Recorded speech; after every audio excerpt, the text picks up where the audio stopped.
कल हमने basic of trigonometry की शुरुआत की थी। हम लोगों ने पार्ट 1 कर लिया था। आज हम इसी को आगे बढ़ाते हुए पार्ट 2 की तरफ बढ़ रहे हैं। तो आइए देखते हैं कि इसमें हमको क्या पढ़ना है। तो चलिए चालू करते हैं आज का लेक्चर। तो यहाँ पे हमने कुछ जो ट्रिग्नोमेट्रिकल रेशियो होते हैं, sine theta, cos theta, tan theta, cosec theta, sec theta और कॉट थीटा, जो मैंने कल आपको बताया था, हमने यहाँ पे उसको लिखा हुआ है। और उसके बाद हमने नीचे एक राइट एंगल ट्रायंगल का फिगर बनाया है और उसमें हमने लिखा है पर कि ये हाइपोटेनस है, ये इसका बेस है और ये इसका परपेंडिकुलर है। उसके बाद हम कल पाइथागोरस थ्योरम पढ़े थे। तो according to the Pythagoras theorem हम जानते हैं कि square of hypotenuse is equal to the sum of square of perpendicular and the square of base. तो इस क्वेश्चन में मान लीजिए जो हमारे पास फिगर है, इसमें हमने इसको ए मान लिया, इसको बी मान लिया और इसको सी मान लिया। देखिए जी, ये हमारा ए है, ये बी है और ये सी है। तो यहाँ पे जो ए बी है, ए बी हमारा परपेंडिकुलर का काम कर रहा है, नीचे हमारा बी सी जो है बेस का काम कर रहा है और ए सी हमारा हाइपोटेनस है। तो यहाँ पे हम लिख सकते हैं according to the Pythagoras theorem कि square of hypotenuse is equal to the square of base plus square of perpendicular. तो हम यहाँ पे लिख सकते हैं हाइपोटेनस की जगह पे क्या है हमारा AC, जो हमारा हाइपोटेनस है, हाइपोटेनस की जगह पे AC है। तो AC का स्क्वायर इज इक्वल टू ये जो हमारा बेस है, तो बेस की जगह पे क्या है BC, BC का स्क्वायर प्लस परपेंडिकुलर हमारा क्या है यहाँ पे AB, AB का स्क्वायर। अगर हम इसको अगले स्टेप में करें तो अगर हम लेफ्ट साइड से स्क्वायर हटाएंगे तो इधर स्क्वायर रूट आ जाएगा। तो AC इज इक्वल टू हमारा क्या हो जाएगा जी, इधर स्क्वायर रूट आ जाएगा और BC का स्क्वायर और ये प्लस में AB का स्क्वायर हो जाएगा। तो ये हमारा AC इज इक्वल टू निकल गया है BC का स्क्वायर प्लस AB का स्क्वायर। अगर यहां से हमको मान लीजिए सपोज करना हो कि BC निकालना होता, यानी इसी वाले फॉर्मूला से हमने AC यहाँ पे क्या है हमारा हाइपोटेनस है, तो हमने हाइपोटेनस निकालने के लिए ये फॉर्मूला। अगर हमको BC हमारा क्या है यहाँ पे बेस, अगर बेस निकालना होता है ये BC, तो BC निकालने के लिए हम क्या करते हैं, जो हमारा BC था इसके स्क्वायर में से इसका स्क्वायर माइनस हो जाएगा। तो हमारा जो BC होगा वो अंडर रूट में AC का स्क्वायर माइनस AB का स्क्वायर। और यहाँ पे फिर अगर हमको AB निकालना होता तो AB is equal to under root में AC का स्क्वायर माइनस फिर हमारा क्या बच जाएगा यहाँ पे BC का स्क्वायर। यानी अगर हम कुल मिलाकर करें तो AC जो है हमारा पे क्या है हाइपोटेनस। अगर हम हाइपोटेनस को शॉर्ट में H लिखते हैं तो H इज इक्वल टू यानी H का जो स्क्वायर होगा इज इक्वल टू अगर BC हमारा क्या है यहाँ बेस, और बेस को यदि हम B लिखते हैं तो H square is equal to B का स्क्वायर और हम परपेंडिकुलर को P लिखते हैं तो P स्क्वायर, यानी H square is equal to B square plus P square, where H is hypotenuse, B is base and P is perpendicular. Next step में अगर हम H की वैल्यू इधर से स्क्वायर को हटाएं तो इधर क्या आ जाएगा स्क्वायर रूट, यानी B का स्क्वायर प्लस P का स्क्वायर। तो हाइपोटेनस निकालने की यही बात है। फिर यहाँ पे अगर हमको B निकालना है यानी बेस निकालना है तो यहाँ पे हमको H का स्क्वायर यानी हाइपोटेनस का स्क्वायर माइनस परपेंडिकुलर का स्क्वायर, और यदि हमको P निकालना है यानी परपेंडिकुलर निकालना है तो हाइपोटेनस का स्क्वायर माइनस बेस का स्क्वायर। तो ये काफी इंपॉर्टेंट फॉर्मूला है। इस फॉर्मूला का यूज करके हम आगे सारे क्वेश्चंस जो भी हमारे सामने प्रॉब्लम्स आएंगे उनको सोल्व करने की कोशिश करेंगे। तो इस चीज को हमने अच्छा से समझा कि किस तरह से हम बेस निकाल सकते हैं, परपेंडिकुलर निकाल सकते हैं और हाइपोटेनस निकाल सकते हैं। तो चलिए ये हुई। अब आगे देखते हैं, इसको हम मिटा रहे हैं, इसको हमने मिटा दिया। अब आइए जो हमने यहां पे लिखा है इस चीज को समझते हैं कि sine theta is equal to हमने क्या लिखा है परपेंडिकुलर बाई हाइपोटेनस। देखिए हमने लिखा है sine theta is equal to perpendicular by hypotenuse, cos theta is equal to base by hypotenuse और tan theta is equal to perpendicular by base. ये क्या होते हैं ये मैंने पिछले वीडियो में बता दिया है कि ये थीटा कहां से आता है, और उसके साथ अगर कोई थीटा के जगह पर एंगल ए आ सकता है, एंगल बी आ सकता है, हम उसको पिछले वीडियो में बता चुके हैं। और आगे जब हम क्वेश्चन करेंगे, जब एक्सरसाइज 8.1 को सोल्व करेंगे, वहां जब क्वेश्चन करेंगे तो एक बार फिर उसको हम एक्सप्लेन करने की कोशिश करेंगे। तो याद करने वाली क्या चीज है कि साइन थीटा, थीटा क्या है, थीटा एंगल है वहां पे, तो sine theta is equal to perpendicular by hypotenuse, cos theta is equal to base by hypotenuse, और tan theta is equal to perpendicular by base. इसका क्या मतलब है, मान लीजिए किसी क्वेश्चन में ऐसे दिया है कि sine theta is equal to in a right angle triangle, मान लीजिए दिया है in a right angle triangle sine theta is equal to 5/13, मान लीजिए 5/13 दिया हुआ है, तो हमसे क्वेश्चन में पूछ सकता है कि फाइंड ऑल ट्रिग्नोमेट्रिकल रेशियो। देखिए हमको उसने एक रेशियो दिया है साइन थीटा, और साइन थीटा दे दिया 5/13, और कह रहा है फाइंड ऑल ट्रिग्नोमेट्रिकल रेशियो। ठीक, तो सबसे पहले हम देखते हैं कि sine theta is equal to होता है क्या। सबसे पहले इसको जब सोल्व करेंगे तो लिखेंगे कि sine theta is equal to, यहां पे देखेंगे साइन थीटा क्या होता है, परपेंडिकुलर बाई हाइपोटेनस। सबसे पहले हम एक फिगर ड्रॉ करेंगे, या इसी वाले फिगर में ले लेंगे, ये जो हमारा फिगर है, तो sine theta is equal to perpendicular by hypotenuse होता है। तो इस फिगर में हमने परपेंडिकुलर देखा, बेस दिखा और हाइपोटेनस देखा, तो यहां पे हम लिख लेंगे sine theta is equal to perpendicular by hypotenuse यानी p/h, और p ये रेशियो है, p की जगह पे क्या है जी 5, और इसकी जगह पे क्या है 13, यानी जो हमारा p था वो 5 और एक जो हमारा था 13। तो यहाँ पे जो हमारा परपेंडिकुलर है, किसकी जगह पे कितना लिखेंगे 5, और ये जो हमारा हाइपोटेनस था इसकी जगह पे लिखेगा 13। अब क्या करेंगे, जो हमारे पास तीन ये राइट एंगल ट्रायंगल में जो तीन साइड है, तीनों साइड को पहले हम निकालने की कोशिश करते हैं। तो हमको दो साइड तो ऑलरेडी मिल गया, ये 13 यूनिट है, ये 5 यूनिट है। अब यहाँ पे हमको ये BC नहीं मिला, और BC यहाँ पे किस चीज का काम कर रहा है, बेस का काम कर रहा है, यानी हमको ये बेस निकालना है।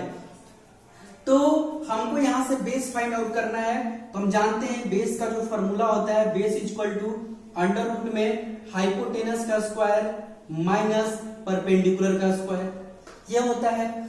तो जब हम बेस निकालेंगे तो b is equal to hypotenuse, H की जगह पे क्या है देखेंगे, यहाँ पे ये हाइपोटेनस और एज की जगह पे हमारा 13 है, तो 13 का स्क्वायर माइनस परपेंडिकुलर हमारा कितना है 5 का स्क्वायर। ठीक, आगे बढ़ते जाएंगे तो 13 का स्क्वायर होता है 169, और 5 का स्क्वायर होता है 25। तो जब इसमें से माइनस होगा ये, तो ये हो जाएगा 144, और 144 का जो स्क्वायर रूट होता है 12, यानी जो हमारा बेस था वो हमारा बेस कितना निकल के आया 12 यूनिट। तो हमारा जो बेस निकल के आया वो कितना आया 12 यूनिट। तो हम यहाँ पे बेस की जगह पे क्या लिख लेंगे 12 यूनिट। यानी हमने ये देखा कि हमारा जो परपेंडिकुलर है वो 5 यूनिट है, बेस जो हमारा निकल के आया 12 यूनिट आया, और हाइपोटेनस जो है हमारा वो 13 यूनिट है। अब हमको सब पता चल गया, सारे साइड्स पता चल गए, परपेंडिकुलर, बेस और हाइट। अब यहाँ पे इस तरह के क्वेश्चन में हमसे पूछ सकते हैं फाइंड ऑल ट्रिग्नोमेट्रिकल रेशियो। इसका मतलब क्या हुआ कि साइन थीटा के अलावा और जितने ट्रिग्नोमेट्रिकल रेशियो हैं, cos theta, tan theta, cosec theta, sec theta, cot theta को बताना है।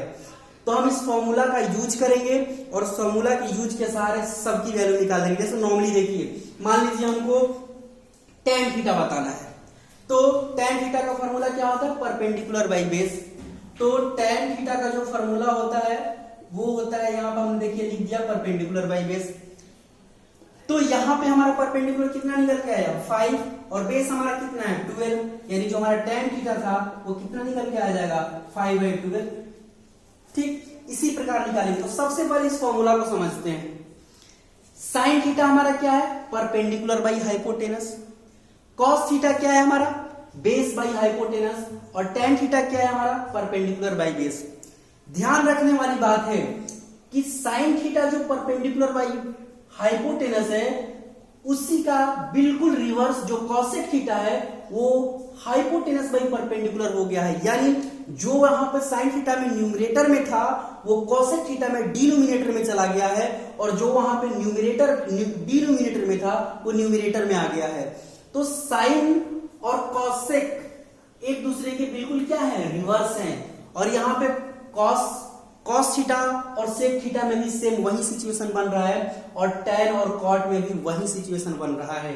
यानी साइन थीटा इक्वल टू, यदि परपेंडिकुलर बाई हाइपोटेनस हो रहा है तो cosec theta equal to hypotenuse by perpendicular. अगर cos theta base by hypotenuse हो रहा है तो sec theta hypotenuse by base होगा, और यदि tan theta perpendicular by base हो रहा है तो cot theta base by perpendicular होगा। इसको याद करने के लिए एक सिंपल सा ट्रिक्स भी है, काफी पॉपुलर ट्रिक्स है। जैसे यहां पे हमने लिख लिया पी बी पी, और यहां पे लिख लिया एच एच बी, और यहां पे लिख लिया एस सी टी। अब देखिए ध्यान से, पी से मान लीजिए, इसको कैसे याद करते हैं, पी से पंडित, बी से बद्री, पी से प्रसाद, पंडित बद्री प्रसाद, एच से हर हर, और बी से भोले, हर हर भोले, और एस सी टी का मतलब होगा सोने चांदी तौले। एक सिंपल सा ट्रिक्स है जिसको इजीली हम इसको याद कर सकते हैं। तो देखिए एस सी टी है, एस का मतलब साइन थीटा पहला वाला, सी का मतलब कॉस थीटा, और टी का मतलब टैन थीटा। यानी अगर साइन थीटा आया पहला वाला तो पी बाई एच हो जाएगा। इसको याद करिए, पी से पंडित, बी से बद्री, पी से प्रसाद, पंडित बद्री प्रसाद हर हर भोले, और नीचे एस सी टी, तो एस से साइन, सी से कॉस और टी से टैन। तो अगर हमको साइन थीटा निकालना है तो पहला वाला पी बाई एच, अगर कॉस थीटा निकालना है तो बी बाई एच यानी बेस बाई हाइपोटेनस, और टैन थीटा निकालना है तो परपेंडिकुलर बाई बेस यानी पी बाई बी। और इसी का अगर हमको साइन नहीं निकालकर कॉसेक निकालना है मान लीजिए, तो हम जानते हैं कि साइन का रिवर्स होता है कॉसेक, तो अगर साइन पी बाई एच है तो जो कॉसेक था वो एच बाई पी हो जाएगा। अगर यहाँ पे कॉस हमारा बी बाई एच है तो अगर उसका रिवर्स सेक निकालेंगे तो एच बाई बी हो जाएगा। इस तरह से हम इसको याद कर सकते हैं। तो यहां पे जो हमारा क्वेश्चन था कि sin theta equal to 5/13, then find all trigonometrical ratio, तो यहां पे देखिए हमारा जो क्या निकल के आया, हमको निकल के आया sin थीटा इक्वल टू 5/13। हमने तीनों का वैल्यू निकाला, परपेंडिकुलर का, हाइपोटेनस का और बेस का। जब हम तीनों की वैल्यू निकाल लिए तो सबकी वैल्यू पुट कर लेंगे। जैसे यहाँ पे देखिए, मान लीजिए हमको कॉसेक थीटा निकालना है, तो कॉसेक थीटा इक्वल टू क्या होता है, हाइपोटेनस बाई परपेंडिकुलर। तो यहाँ पे देखिए हाइपोटेनस हमारा कितना है 13, परपेंडिकुलर कितना है 5, तो ये हमारा जो निकल के आ जाएगा कितना निकल के आ जाएगा 13/5। ठीक, अगर हमको मान लीजिए टेन कॉट थीटा निकालना है तो बेस बाई परपेंडिकुलर, बेस हमारा कितना है 12, परपेंडिकुलर कितना है 5 यानी 12/5। इस तरह से हम इसको निकालेंगे। चलिए ये भी हमने सीख लिया। अब देखिए, अब जो हमारे पास जो क्वेश्चंस हैं 8.1 जो एनसीईआरटी का, उसको हम सोल्व करने की कोशिश करते हैं।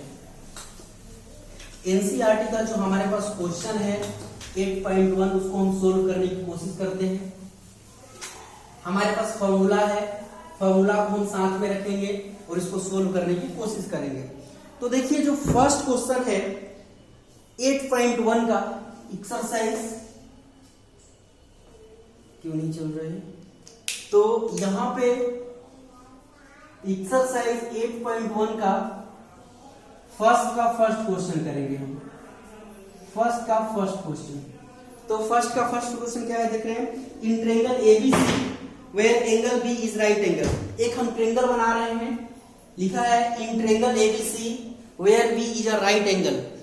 तो मान लीजिए हमने एक ट्रायंगल बनाया, ये हमने एक ट्रायंगल बनाया और हमने इसका नाम लिख लिया ए बी और सी। कह रहा है कि बी पे राइट एंगल है, हमने बी पे राइट एंगल बना दिया। ठीक, इतना दिया हुआ। उसके बाद दिया है A B equal to 24 centimetre and B C equal to 7 centimetre. A B 24 है, ए बी ये वाली वैल्यू कितना है 24 सेंटीमीटर में, और बी सी जो है 7 सेंटीमीटर है, इतना हमको दिया हुआ है। तो कह रहा है देन फाइंड, पहला कह रहा है, तो फर्स्ट में कह रहा है देन फाइंड, हमको फाइंड करना है sign A into cos A, sign A into cos A, ठीक। और एक और इसमें क्वेश्चन है दूसरा, क्या है, साइन सी इंटू कॉस सी। देखिए ये बहुत काम की चीज है, साइन सी इंटू कॉस सी। यहां पे हर चीज सेम है, बट यहां पे साइन के साथ जो एंगल आया है, कॉस के साथ जो एंगल आया है, उसमें चेंजेज हो रही है। तो इस चीज को हमको समझना है। तो आइए समझते हैं। सबसे पहले तो हमारा ये काम है कि जो हमारे पास राइट एंगल ट्रायंगल है, इस राइट एंगल ट्रायंगल में जो हमारा दो साइड्स हमको प्राप्त है, हमको जो तीसरा अननोन साइड्स है उसको पहले निकालने की कोशिश करते हैं। तो आइए पहले उसको निकालते हैं। तो उसको निकालने के क्रम में देखते हैं यहाँ पे कि इन राइट एंगल ट्रायंगल में, तो हमको ये क्या है, एसी क्या है, उसका हाइपोटेनस है।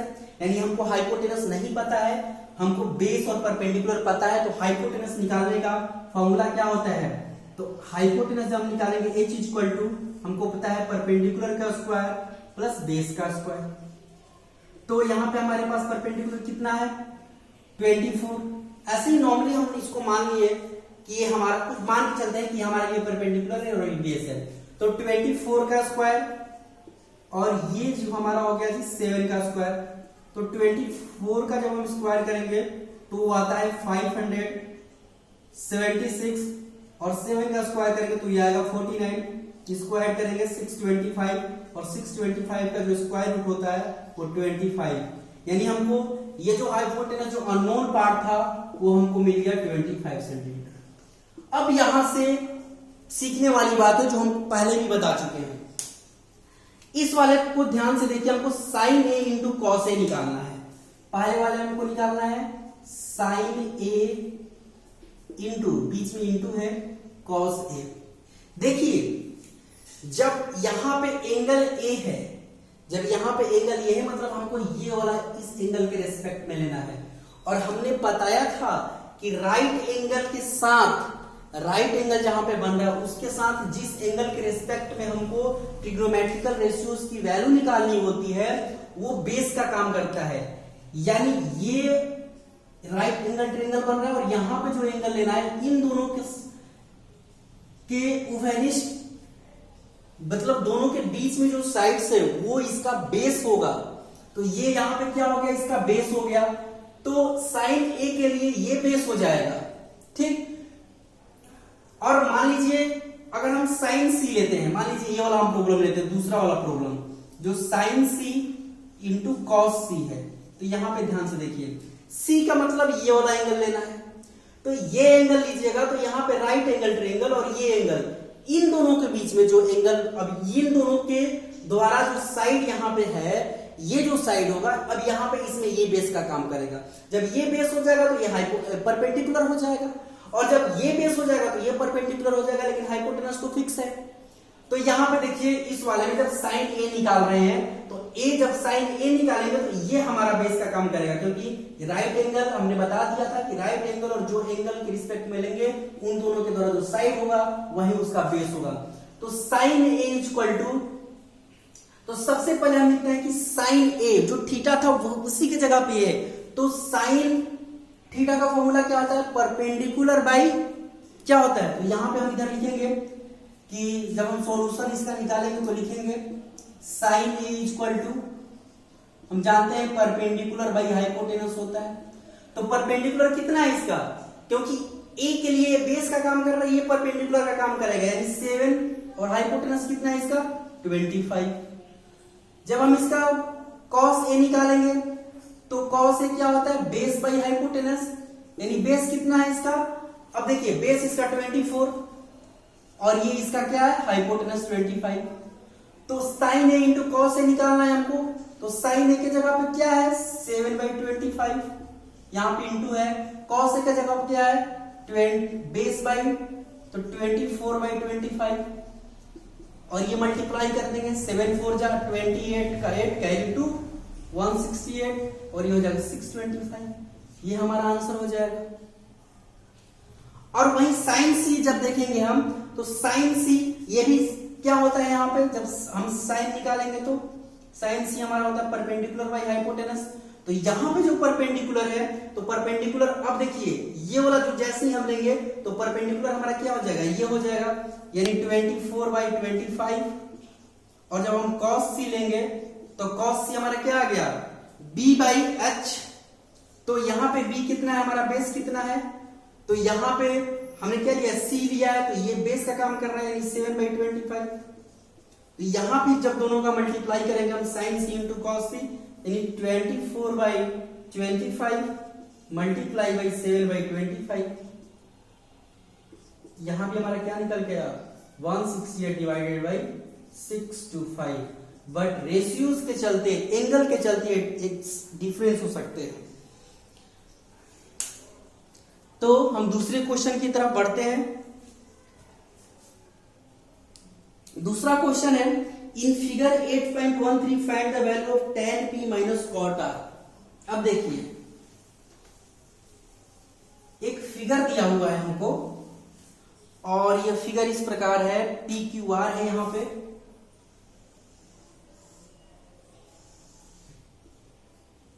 p है, यहां पे q है, यहां पे r है, यहां पे राइट एंगल है। उसके बाद दिया है in figure 8 find the value of tan p minus cot r।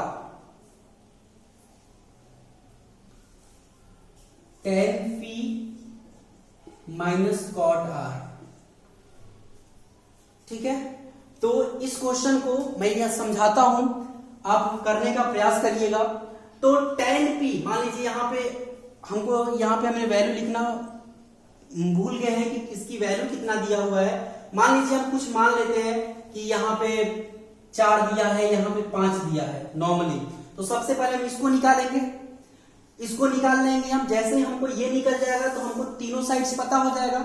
जब तीनों साइड जैसे ही हमको नोन होगा तो हम क्या करेंगे, जैसे tan p निकालेंगे। तो हमको tan थीटा का फॉर्मूला क्या होता है, हम जानते हैं, पंडित बद्री प्रसाद हर हर बोले, tan लास्ट वाला होता है। तो p बाई b यानी परपेंडिकुलर बाई बेस।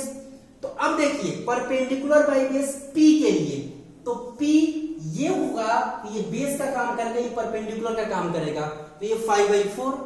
और cot r इसका जस्ट रिवर्स हो जाएगा, क्योंकि cot जो होता है tan का रिवर्स होता है। अगर ये परपेंडिकुलर बाई बेस है तो ये बेस बाई परपेंडिकुलर हो जाएगा। r के रेस्पेक्ट में देखिएगा कि अगर r लेंगे तो ये वाला बेस का काम करेगा इसके लिए, तो ये बेस हो जाएगा, तो ये क्या हो जाएगा, परपेंडिकुलर हो जाएगा। तो इसको आप सोल्व करने की कोशिश करिएगा। अगले वीडियो में जब हम आएंगे तो 8.1 के ही जितने भी 2, 3, 4, 5, 6 क्वेश्चन है उसको हम सोल्व करने की कोशिश करेंगे। ठीक।